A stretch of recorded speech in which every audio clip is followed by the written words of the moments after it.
By the 7th century BC, the collapse of the Assyrian Empire had left Mesopotamia in chaos. Into this power vacuum stepped the Neo-Babylonian Empire, a state struggling to maintain order in a fractured world. This stone relief captures the concept of sacral kingship. Here, a deity hands the symbols of authority directly to the king.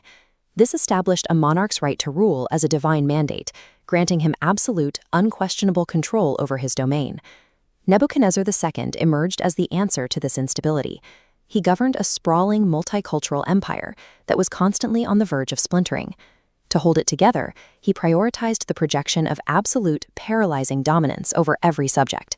He spent his life transforming Babylon into the most magnificent city on earth, a project intended to prove his eternal supremacy.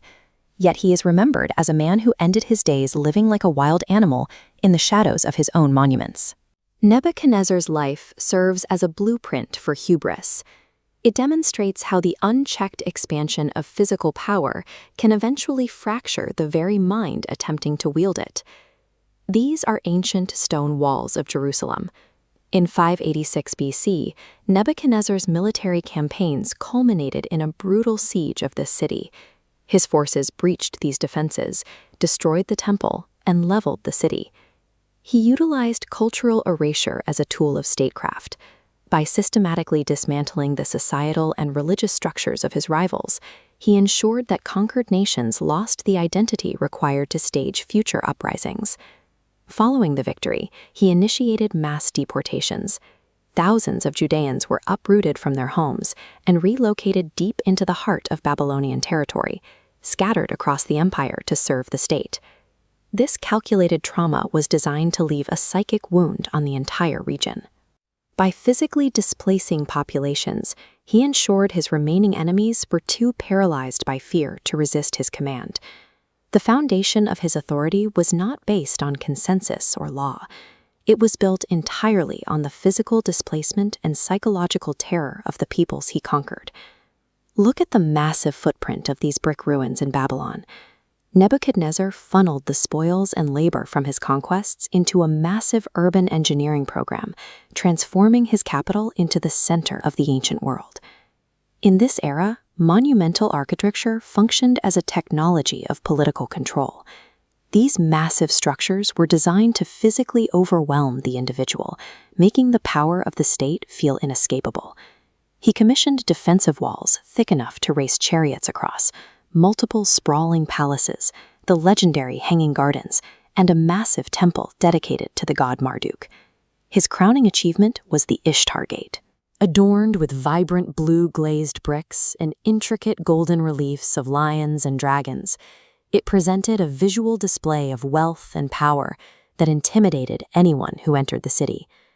Babylon became a physical manifestation of his ego. It was an environment specifically engineered to cast the ruler as a living, untouchable god.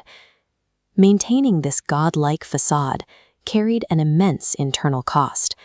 While his monument stood firm, the effort to sustain a cult of personality began to erode his psychological stability. Extreme isolation and the chronic stress of holding total power can manifest in severe psychological disorders. The paranoia inherent in absolute rule often detaches a leader from reality. Historical accounts describe a moment where the weight of this facade became too much to bear. Nebuchadnezzar's mind finally fractured, completely unable to reconcile his human limits with the divine image he had projected. Legend describes the great builder king descending into madness. He was driven from his palace, living like a wild beast in the shadows of the golden monuments he had forced his subjects to build. His mind became the final casualty of his own tyrannical over-engineering. He collapsed under the weight of the myth he built. This is the Cyrus cylinder. It records the transition of power after Nebuchadnezzar's death. Because his empire relied on terror, it fell to the Persian Empire. Cyrus the Great reversed these strategies.